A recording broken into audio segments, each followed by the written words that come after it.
Good morning, everyone. It has been a minute since I have been on here to do a recording. Everyone knows that's been watching my channel that my daughter got married.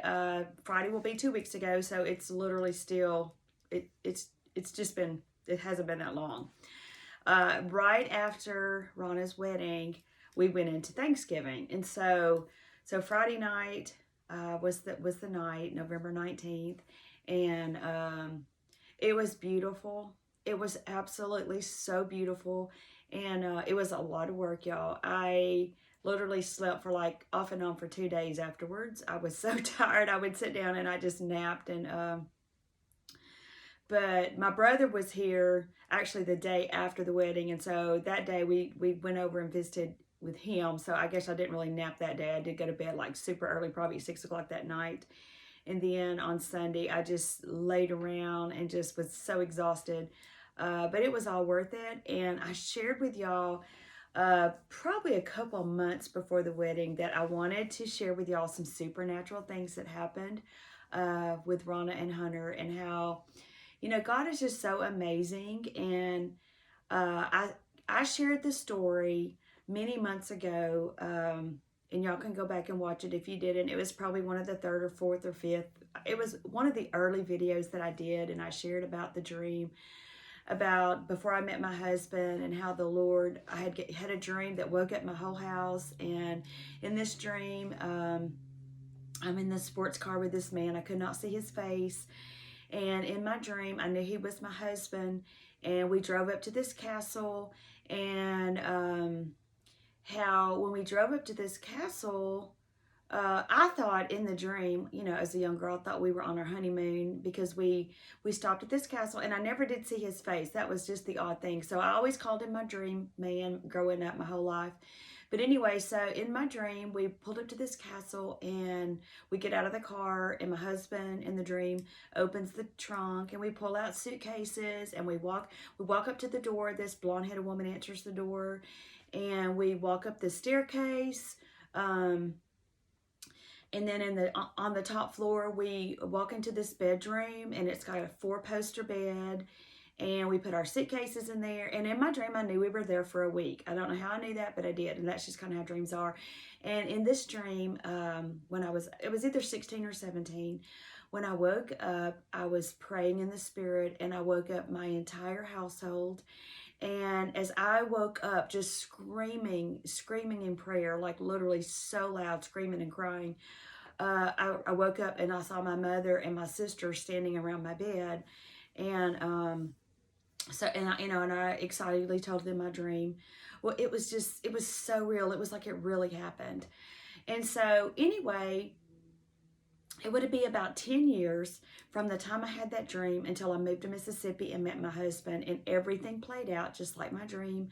It played out a little bit different in the beginning. In the beginning, I had started this new job, and I met my husband. I didn't know it was my husband when I first met him, but I was selling produce, and I was trying to get the account with this big company called Jitney Jungle. I know it's a weird name, but that was the name of their company. They had like 200 stores, and I was selling produce. And so I went to meet the produce buyers in this warehouse. And when I walked into his office, I saw him sitting there. There was a picture of a little boy on his desk, and I literally heard these words in my ear. Well, what a nice young man. Wouldn't he be a nice young man to marry? Now, thinking back now, I really believe that was the angel, an angel that whispered that in my ear. But I looked at this man, and I saw this picture of this little boy on his desk, and I'm like, oh, no, it wouldn't. This is a married man. So that was kind of how, that whole thing started. But anyway, so I literally, my husband now, Bobby, that was the man at that desk, but I didn't know it was him because I didn't see his face in my dream.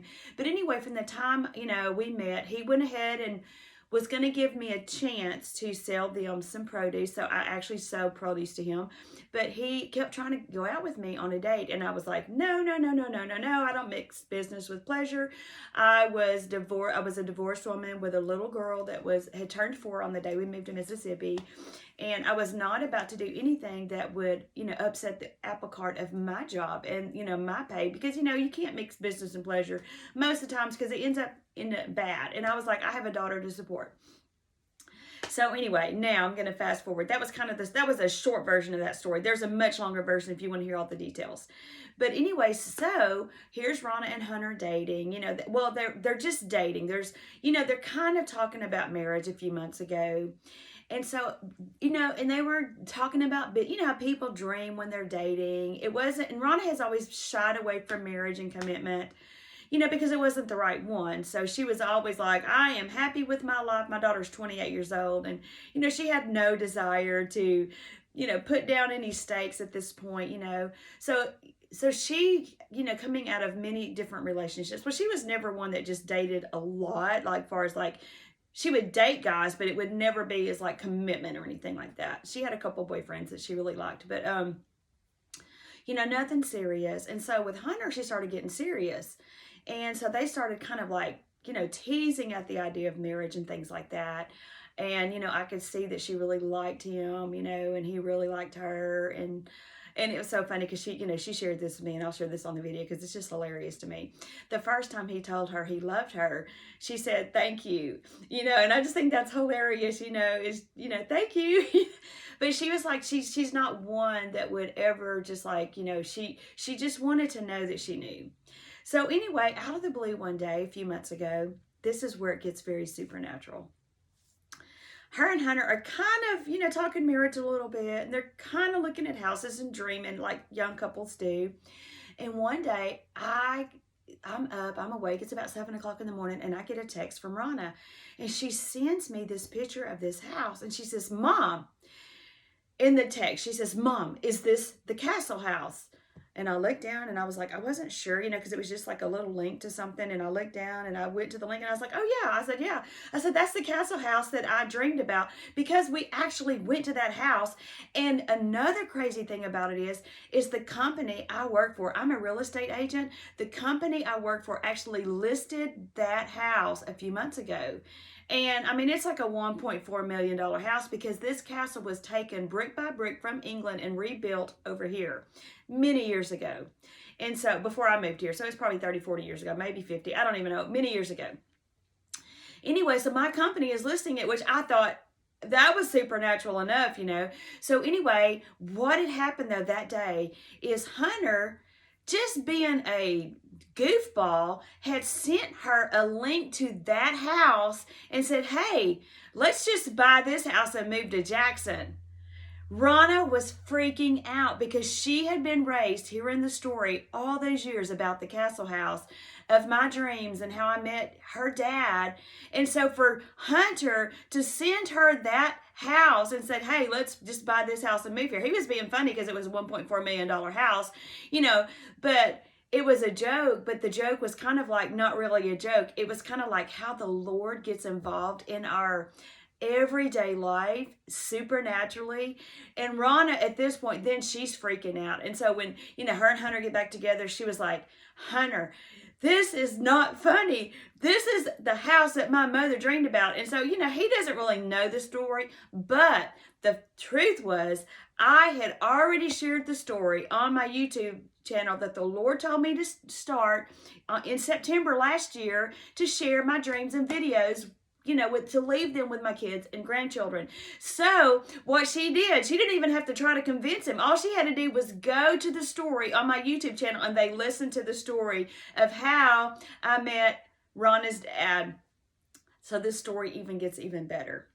So then a couple months went by. He doesn't even tell his mother. You know, look, boys are different than girls. Girls tell their moms everything just about, you know. And so a couple months went by, and one morning, Ronna gets an inbox message from his mother.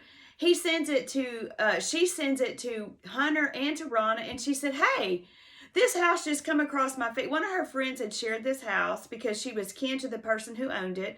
And so she sent this link to this house, and she said, hey, you and Hunter just need to buy this house, and y'all just have your own wedding venue, because they have been talking all kind of businesses with Hunter's stepfather, because Hunter's stepfather's like a business guy, you know, he has all this knowledge about, he helps people, you know, so they'd been talking about all the different things they could, you know, Ronna works hard, and they both have like Hunter owns like a little restaurant. He's a partner with somebody, and he also works in Nashville. Right now he's with King and Country, I think.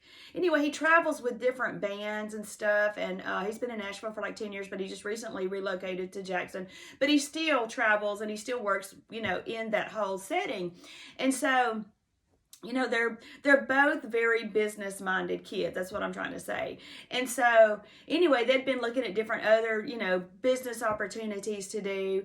And so his mother sent him this link, and she said, y'all should just buy this house, and start a wedding venue here. This would be the perfect house. And guess what house it was? It was the Castle House. I kid you not. So then Ronna wakes up before Hunter that day, and she's like, Mama, oh my gosh, oh my gosh, oh my gosh, you will not believe what Hunter's mom sent us. Well, she didn't even know the story. Had no clue. And so then when Hunter woke up, and her and Ronna were talking about it via phone, he has his cell phone. He literally throws the phone across the room because he cannot believe that his mother sent that link and shared that. And there was a lot of things that day supernaturally that happened. Me and Ronna actually ended up going shopping that day. And she was in her car, and she's had her car for 2 years, and there was this little folder in her car that she had never even opened. It was just like in the side slot of her car, and all she thought was in that little folder was all the information about the car. But for some reason that day, she reached her hand down in the slot, like if she's in the driver's seat, she reached her hand like this, I guess, in the driver's slot, pulls this thing out, and you will never believe, in this little thing that day, she had been sharing with me how she was kind of down that day. So anyway, she opens this folder, and in there, and it had this little picture of an angel, and it basically was saying something about don't be discouraged, basically the Lord is with you. I don't know, it was just like a little prayer. It was like an angel's prayer or something like that. It was just, and Ronna said she just started crying that day because of that. Then she goes to this second paper behind there, and it was a schedule of this Canton market in Texas. Ronna has always wanted to go to the Canton market, where they have all these vendors out there, and she had been begging Hunter to take her down there. So that was that, and it was like, oh my goodness, it was like sign number 2. And then behind that there was another envelope, and it was called an Indian's prayer. My son-in-law is like his dad is half Indian, and he's a fourth Indian, and like Ronna always says, feathers, not dots, which is kind of funny. But he's like a I think he's like part Cherokee or something. He looks so much, he looks like he's full blood, but he's only like a fourth Indian. But he is the most handsome young man. But anyway, and it was an Indian prayer, and he knew that prayer very well. But that was in the back of that, and it was like another confirmation the same day of his mother sending them the house. And so Ronna was sharing all this stuff with Hunter on the phone about finding this little thing with the Indian prayer, with the thing about the Canton flea market, the prayer of the little angel prayer, and also about his mother sending her that thing. And it was like all these little signs, supernatural signs this day. And she was like just weeping in the car, and it was hilarious because she was FaceTiming him, and I was in the car with her. We were out looking at stuff, for wedding stuff that day. And he just threw his phone across the room. It was just so funny. We were watching him. But, it just blows your mind how the Lord gets involved in our personal life. And so I wanted to share that. And, we had the most beautiful wedding. And after the wedding was over, we were upstairs, and we were just getting our clothes and stuff together because it was an upstairs area where the bridal suite was.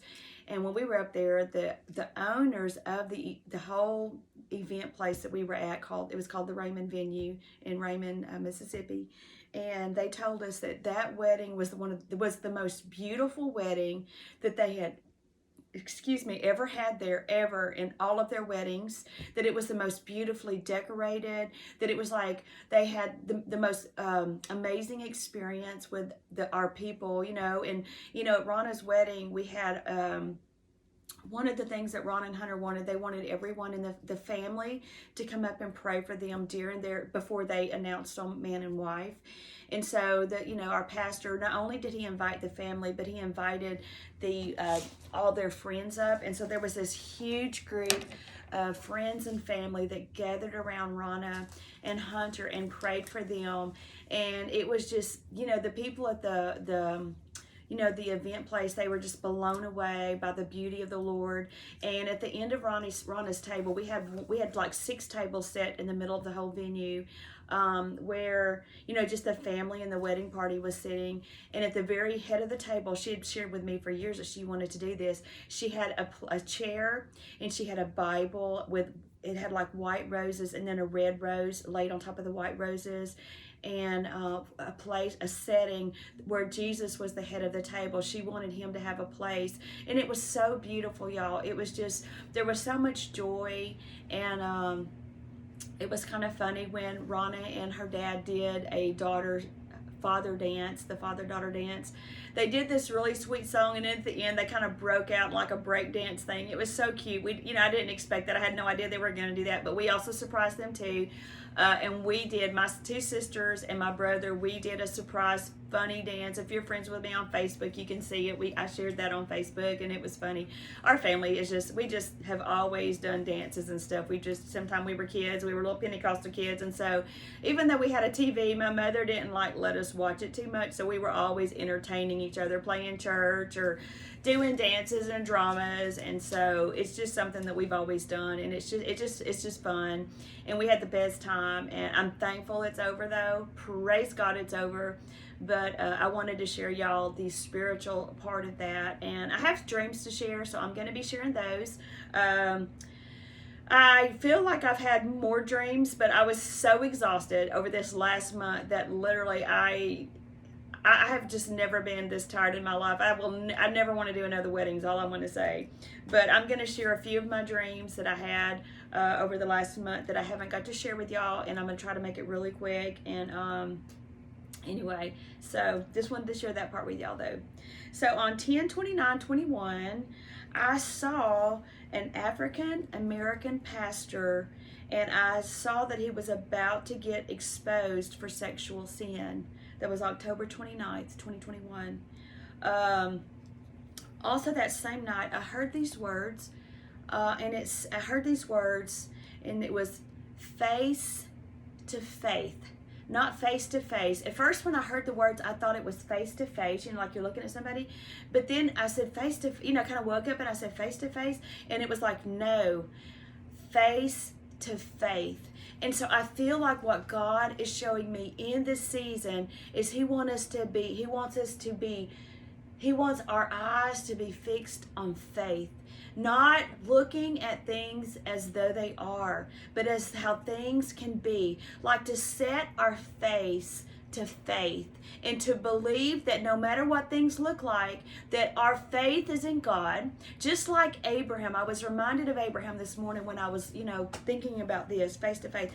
Abraham, against all odds, he was 100 years old, and his wife Sarah was 99. His face was toward faith, because there's no way that him and Sarah could have had a baby. But God, because her womb in her was like dead. But she was 99 years old and they had a baby. And that's the kind of faith that God wants us to have. Face to faith.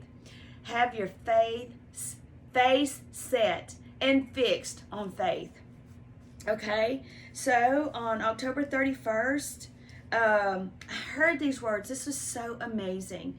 I heard the Lord tell me, He said, the book of the Song of Solomon is not just about me, but it is also about you. And when He said those words to me, it was like it shot through me like fire, like just all the way to my bones. It was just like, how when the Lord gives you a word and it's like, oh my gosh, like a word of truth. the Lord was letting me know, not only is Song of Solomon written about him, the king, it is written about his bride. Y'all, if you want to know how the Lord feels about you, go read the book of Song of Solomon. He celebrates his bride in that book. Does it mean we do not go through things? No. It is written in the Song of Solomon, all the things that we go through. We are rejected. It talks about her, about she is a lily among thorns. We are rejected. We are pricked and poked, but we are written as the most he tells us we are all fair. We are the most beautiful things. We capture him. It says in there, he says, you have captivated me, my sister, my bride. You are all beautiful within. Y'all, the Lord tells a story of his bride, and we are glorious to him. We are beautiful to him. Just as he is glorious and beautiful to us, we are beautiful to him. So anyway, that was so beautiful. Word that the Lord spoke to me is how he sees us, y'all. Then I had this dream, 10/31/21. I saw Timothy Dixon. I do watch him. Occasionally I watch him. I don't really watch him a lot, but this was just a very unusual dream. But anyway, I saw Timothy Dixon, and you can Google him. He has lots of prophetic words, lots of dreams. He is a man that God rose up in this last year. That like me, he has lots of prophetic dreams.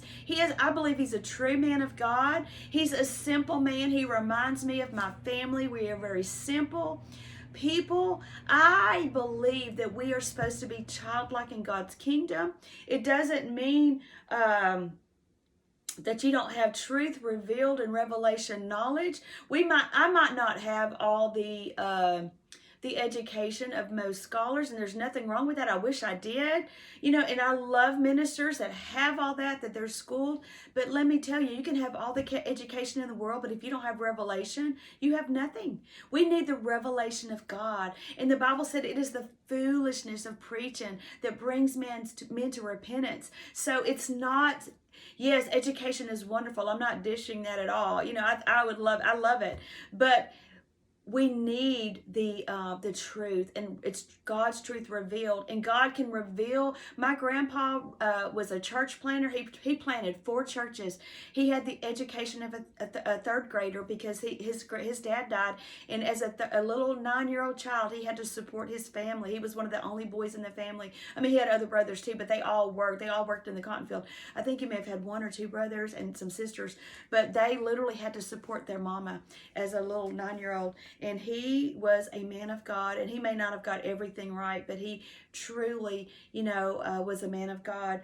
But in my dream, I saw Timothy Dixon, and he rolled off what looked like a wagon, an old-time wagon. And then when I saw him, his face literally transformed, and he looked like Kent Christmas.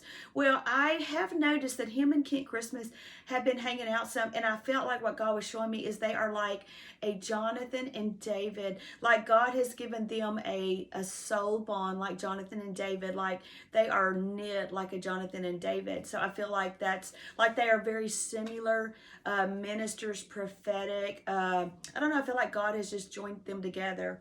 But anyway, then I also, right after that, had a vision of Kent Christmas. And I saw Kent Christmas, and he was like at this police station, and he was being questioned by the law, maybe.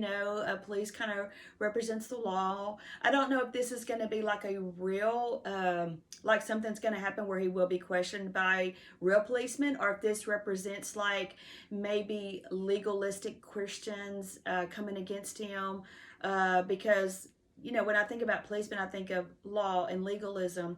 And so anyway, in my dream, this police station was like a small room, kind of like when you see those trailers, those, sometimes you'll see a police trailer that's like just a small office. But anyway, it's like he was in one of those kind of, but he was being questioned by a police officer. So I don't really know what that means. Like I said, it could be like religious, legalism kind of thing, or it could mean something's going to happen where he really will be questioned. I literally have no idea. So this one was about my granddaughter, and this was November 2nd. I'm still going to share it because it was just a really cool dream. I saw Jesus, and he was throwing these fireballs at my granddaughter Mackenzie, and one after the other, like baseballs. He was just throwing these fireballs, shoo, shoo, shoo, just like that, like just one after the other. And I was sharing this with my family the other day, and my brother-in-law I felt like it meant gifts, like God was going to be giving her favor and gifts. And my brother-in-law said that he felt like it was spiritual gifts. I believe it's going to be both, because God gives us our natural gifts and he gives us supernatural gifts. And so I feel like we are in a new season of, we have come into the new season. We're in not Rosh Hashanah, I'm sorry. We are in, Hanukkah. We're in the season of Hanukkah right now also. So we are in a new season, a new year for us. We're already in the Jewish New Year. So anyway, and I had another dream about Trump. I forgot about this one. This one was November 8th of 2021. I had this dream. This is a very interesting dream. I dreamed that I saw Trump, and he had these two bodyguards, but they were two young women. These young women looked between about 25 and maybe 35 years old, and they looked like Mennonite girls. They did not have the hats on like you see of the Amish, but in some of the Mennonites wear, but they just had their hair pulled back kind of like just kind of like a low bun kind of. But these two young ladies were almost like they were bodyguards over him, and they were very discerning of every person that got close to him, and they would not let anybody close to him unless they approved of this person, because they could discern every person that was coming close to him, and they were very protective of him.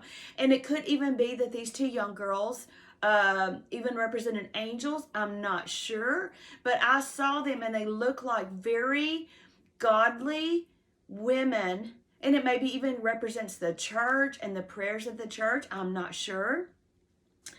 But also in my dream, it was like he was fixing to walk up on stage, and he was like, they were behind him, and he was standing right up where he would fixing to walk up on stage. And so I don't know what that means. I don't know if it means that he's fixing to come into like they're going to be talking about him again. Like I said, this was November 8th, so it's been a few weeks ago. But I don't really know what this means, if it means that he's fixing to come back into the spotlight far as like in the political realm. I don't know. The Lord didn't really show me. I'm just telling you exactly how I saw the dream. So then on 11/12/21, I saw a vision like of a new tree coming forth. And I don't know what that means, but in the Bible, trees can represent men. So I don't know. I don't know if it represents a new season of something. But I did see the beginning of a new tree, a new sapling. It was like just the very budding of a new tree.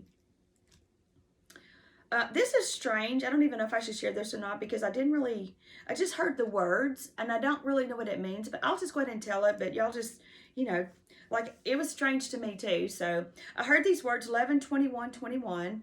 Tonight at 4 o'clock, the Texas governor, and it was like somebody was making a report, or it was almost like I heard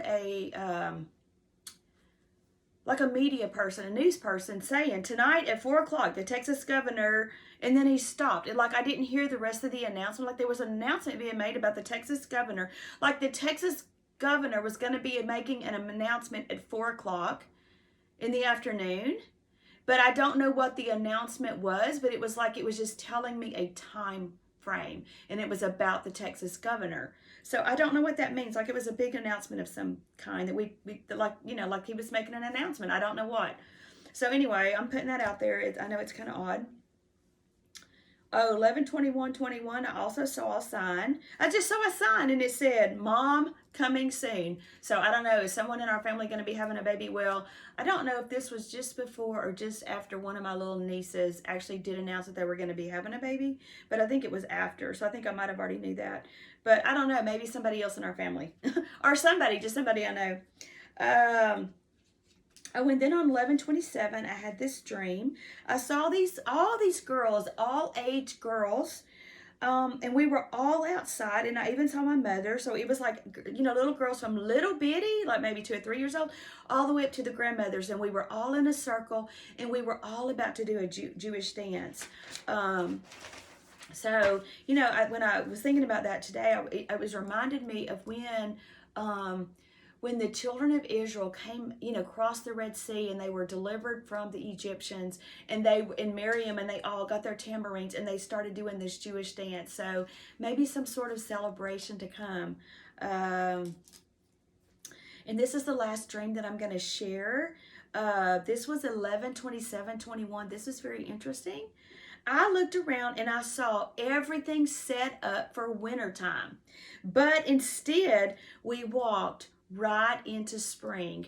So I don't know if that means we're going to have a short winter, or if it means that we're going to have a short winter season, which is in Song of Solomon. When you read about the winter is a season of barrenness, of darkness, of growth. It's when you feel like nothing is happening, but it's all happening because, I've always heard, I was taught this years ago, that in the wintertime is when the fruit trees, the colder the winter, the sweeter the apples and the fruit. It takes coldness for those roots to go down and for it to sweeten those fruit. So sometimes winter seasons aren't fun, but the winter season causes the best fruit.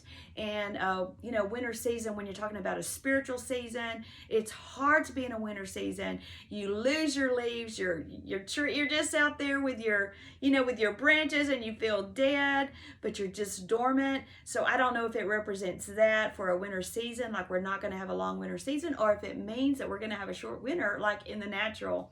But, anyway, one other thing I want to share that's been on my heart just recently is I was on YouTube the other day, and one person was talking about another person, and another person had slammed this person. In the prophetic field, there's a lot of people slamming each other. And I saw someone, and they were saying, well, this person slammed me, and I just want to come out and give a statement about it. And I was like, you know what? Don't give a statement about it. If somebody slams you, the Bible says we don't have to defend ourselves. When we defend ourselves, we don't leave room for God to defend us. And so we don't have to make a statement and try to defend ourselves when someone accuses us, y'all. Let us not be those people that are accusing people, that are attacking people just because they're different from us. I see other Christians, and they're like, well, I don't follow this person, and I don't follow this person, I don't follow this person. Well, why not? Now I understand if there are people that are flat out, they're speaking heresies or something. But guess what? Just because we don't understand everything about the Bible that other people know, it does not mean that there's not something we can learn and something we can glean from other people. You know what? I was raised in a church that I thought we were the only ones going to heaven. And you know what I've learned in my life? I don't know anything. And there is always someone that is wiser. There are always ministers that have a piece of the puzzle. And even in all denominations that serve Jesus, that worship Jesus, there are people that seem so weird and so odd, and that their call of God is so different from ours. And you would think, oh my gosh, these people, I don't understand them. They have some of the craziest experiences. Well, guess what? I have had some crazy experiences in my life. I have had some crazy out-of-body experiences. I've had some dreams. One time, this is crazy. We were at a meeting, and there was a Baptist minister that did not believe in the gold dust and things like that until the Lord started showing him that this gold dust thing was a real thing. And I remember going to a meeting, and I literally saw gold dust raining down. It was like just raining on people. My sister, who was a unbeliever about that stuff, she just didn't understand it. And it was literally following her around like a rain cloud, just gold dust. And it's almost like, it's not even like glitter, because glitter has like a kind of like a plasticness to it. But this gold dust is literally, it just wipes, and it's just like, it would just like gold. And I remember also going to this other meeting, and we had a group of ladies with us in Texas one time, and a couple of my friends took their jackets off, and their arms, they didn't even have, they had their jackets on during the whole service, and when they took their jackets off and we were like on our way home, their arms were covered in gold dust. They weren't out in it. It like come on them, on their skin. And that is just, I'm just sharing one of the things. There's just many things that I've experienced in my life that I am not going to make, I'm not going to say about somebody, well, I don't follow them because they're just weird. Let me tell you, there are many weird creatures in heaven. The Lord, anything that is on earth, has to be in heaven, because we cannot create anything. Everything on the earth has to have a creator. If it's on earth, it's probably in heaven. So I don't want to say anything bad about anybody. We do not know. Let us not judge each other. Let us not judge other prophetic people. They probably have one piece of a puzzle, and sometimes it doesn't make sense because that's the only piece they have. And let's love each other. The Bible says, any judgment we judge another person, we will be judged in equal measure. Equal measure.